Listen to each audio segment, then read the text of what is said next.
Good morning दोस्तों। आज हम प्रतियोगिता परीक्षा के लिए बहुत इंपॉर्टेंट चैप्टर आयत से संबंधित सवाल को बता रहे हैं जो परीक्षा में गिरता है। ये क्वेश्चन तो बहुत बार एनटीपीसी, ग्रुप डी, बीएसएससी में गिरा है। मैंने बहुत बार कंपटीशन में बैठे हैं और एग्जाम भी निकाले हैं। अभी भी मैं जॉब में हूँ दोस्तों, इसलिए आपको जो मैंने परीक्षा में जितना बैठे हैं उसका सारा अनुभव आपको बताएंगे। जो चैप्टर से क्वेश्चन गिरता है उसके बारे में मैं बहुत ही अच्छे तरीके से बताएंगे, जो कि परीक्षा के लिए बहुत ही इम्पोर्टेंट रहेगा। उसी सवाल को हम बताएंगे, उस पर ज़्यादा जोर देंगे हम। ये नहीं कि अनाप शनाप सवाल बहुत सारे डाल दें, उसमें परीक्षा में ही गिरे ही नहीं। अब देखिए यहाँ दोस्तों कह रहा है एक आयताकार मैदान की परिमिति 480 मीटर है। इसकी लंबाई एवं चौड़ाई का अनुपात 5:3 है। मैदान का क्षेत्रफल। अब देखिए दोस्तों यहाँ क्या दिया है, लंबाई और चौड़ाई। हम मान लेंगे, माना कि लंबाई और चौड़ाई का अनुपात 5:3 है। अब यहाँ परिमिति कितना दिया है, परिमिति 480 है। जो सवाल क्वेश्चन में दिया रहे उसी का सूत्र लगाएंगे। तो परिमिति बराबर क्या होता है, बोलिए। आयत की परिमिति बराबर होता है 2 इंटू लंबाई प्लस चौड़ाई। अब देखिए यहाँ अब परिमिति कितना है, 480 हम रख दिए। 2 लंबाई को क्या माने 5x, चौड़ाई को 3x। अब इसको काट सकते हैं तो कितना बार में, 240 बार में। यानी 240 बराबर इसको ये दोनों को जोड़ेंगे तो 8x, 30 8 है 240, यानी x का मान कितना आ रहा है 30। अब देखिए यहाँ क्या दिया है, 5x लंबाई है, यानी 5 गुना 30 करेंगे 150, और चौड़ाई है 3x, तो 3 गुना हम 30 कर देंगे, 30 या 90। कह रहा है कौन सी क्वेश्चन, कह रहा है कि क्षेत्रफल। अब क्षेत्रफल बराबर दोस्तों क्या होता है, बोलो। लंबाई गुना चौड़ाई, लंबाई 150 तो 150, चौड़ाई कितना है 90 तो 90 गुना कर दो 15 35 से 135 पर के सुना 1 और 2 सुना, तो 2 सुना लगा देंगे। क्वेश्चन कौन सी में, मीटर में है तो वर्ग मीटर हो जाएगा, या तो मीटर स्क्वायर कर देंगे। अब आगे देखिए दोस्तों कह रहा है एक आयत की लंबाई 8 cm तथा विकर्ण 10 cm है, तो इस आयत का परिमिति ज्ञात करें। अब देखिए पहले विकर्ण निकालेंगे। विकर्ण क्या दिया है, 10 दिया, हम 10 रख दिए यहाँ। अब रूट अंडर में क्या हो गया, रूट अंडर में हो गया आपका 8 का स्क्वायर प्लस h स्क्वायर। अब देखिए यहाँ दोस्तों 8 गुना 8 करेंगे तो 64 हो जाएगा, यहाँ h स्क्वायर। दोनों यदि वर्ग करते हैं, यानी दोनों ओर वर्ग करने पर, यानी बोथ साइड वर्ग करेंगे तो वर्ग करेंगे तो ये क्या होगा, खत्म हो जाएगा और इस पर स्क्वायर चढ़ जाएगा। यानी 10 गुना 10 करेंगे तो 100 बराबर 64 जोड़ h स्क्वायर। अब 64 को ये साइड लाएंगे तो क्या हो जाएगा, माइनस बराबर h स्क्वायर। घटाएंगे तो 36 हो जाएगा, h स्क्वायर बराबर 36, तो h बराबर क्या हो जाएगा, रूट अंडर 36।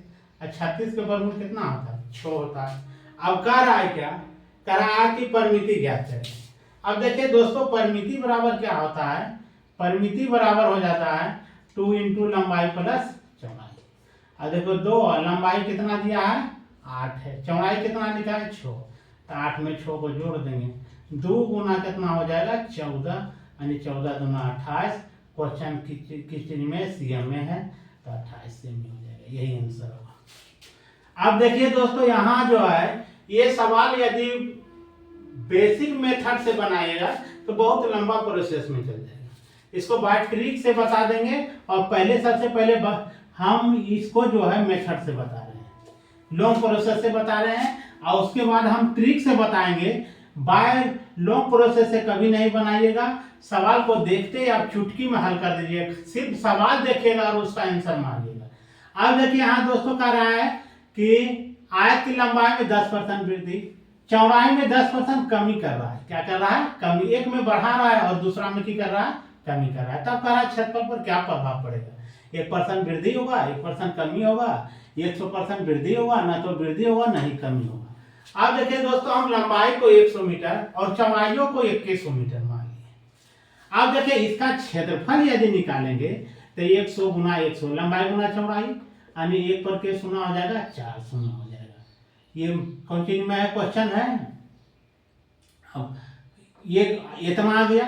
अब आगे जो कर रहा है कि लंबाई में 10% वृद्धि, लंबाई तो हम 100 माने हैं, इसमें यदि 10% का वृद्धि हो जाएगा तो क्या हो जाएगा आपका 10% वृद्धि हो रहा है, 10 आपका कितना परसेंट, लंबाई का 10%, यानी 100 प्लस 100 का कितना परसेंट, 10%। अब देखिए कितना आ रहा है, आप यानी 110 आ रहा है।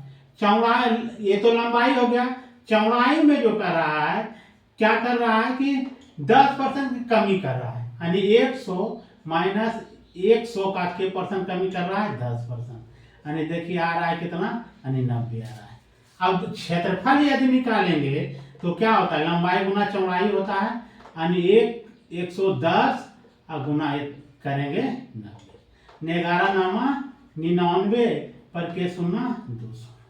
अब देखिए दोस्तों, इसका क्षेत्रफल था इकाई द्वारा सैकड़ा हजार 10,000 था, जो कि घट के 9,999 हो गया। अब देखिए कमी हम देखते हैं दोस्तों, तो कमी की करेंगे, जो मूल था उसमें घटाएंगे, घटा देंगे तो कितना आ जाएगा आपका, इतना की कमी आ रहा। अब घटा के देखिएगा तो देखिए 00 यहाँ 45 लिए तो 10 में से 9 गया तो 1, ये 9 खत्म हो गया, यानी 100 का क्या आ रहा है, कमी। अब प्रतिशत कमी कितना आ रहा है उसको हम देखेंगे। प्रतिशत कमी बराबर क्या हो जाएगा, कमी गुना 1, कमी गुना 100, अब बटा जो मूल है उसको रखेंगे, मूल कितना है, कितना है। अब देखिए 2 शून्य और 2 शून्य खत्म, 2 शून्य 2 शून्य खत्म, यानी 1 गुना 1 कर रहे हैं तो 1% की कमी आ रहा है। कितना की कमी आ रहा है, 1% की कमी। आंसर कौन आ रहा है, ये। लेकिन दोस्तों ये यदि ऐसा मेथड से बनाइएगा तो आपका रिजल्ट को डुबा के बैठ जाएगा, क्योंकि इसमें आपको 2 से 3 मिनट लग जाएगा। इसलिए अगर एक ही चीज बढ़ावे और घटावे तो उसमें कुछ नहीं करना है दोस्तों, जो वृद्धि या कमी होगा उसको स्क्वायर कर दीजिएगा, बटा में 100 रख दीजिएगा। जितना परसेंट की वृद्धि और जितने परसेंट की कमी रहेगा तो उतना के स्क्वायर बटा 100 कर देना है। अब देखिए सेम रहना चाहिए कंडीशन, क्या रहना चाहिए, सेम। देखिए 10% की वृद्धि कर रहा है तथा 10% के कमी कर रहा है, ये नहीं कि एक में 10% की वृद्धि, एक में 5% की वृद्धि। यदि वो रहेगा तो दूसरा मेथड से बनेगा, ना कि ये लगाइएगा तो गलत हो जाएगा। अब देखिए सेम रहेगा, 10% वृद्धि 10% कमी, 15% वृद्धि 15% कमी, 20% वृद्धि 20% कमी, 30% वृद्धि 30% कमी, तो उसमें ये ट्रिक लगेगा दोस्तों। उसमें क्या होगा, और जब भी होगा बराबर में वृद्धि और कमी होगा तो हमेशा प्रतिशत कमी में आएगा। किस में आएगा, प्रतिशत कमी में आएगा। अब देखिए यहाँ कितना आ रहा है, 10 दिया है, कमी वृद्धि 10 से कर रहा है, 10 कमी भी कर रहा है। अब की करेंगे 10 के स्क्वायर कर देंगे, बटा कितना 100। अब 10 गुना 10 अब बटा कितना 100, 1 शून्य 1 शून्य 1 शून्य 1 शून्य 1 काट दीजिए, बच गया कितना 1%। 1% की हो गया कमी।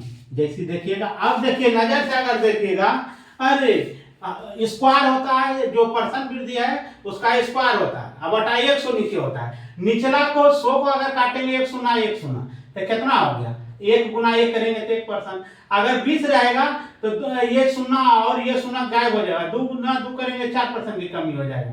इसी तरह से दोस्तों 30 रहेगा तो क्या करेंगे, 1 शून्य 1 शून्य गायब, 3 गुना 3 करेंगे 9% की कमी। जब भी होगा हमेशा कमी में आएगा। इसलिए यदि वीडियो पसंद आए दोस्तों तो लाइक और शेयर करना ना भूलेंगे। इस सवाल, ऐसा सवाल को हमेशा बनाते रहिएगा और बेसिक मेथड से बनाइएगा तो आपको परीक्षा में कोई दिक्कत नहीं होगा। ये क्वेश्चन बहुत बार पूछा गया है। जय हिंद दोस्तों।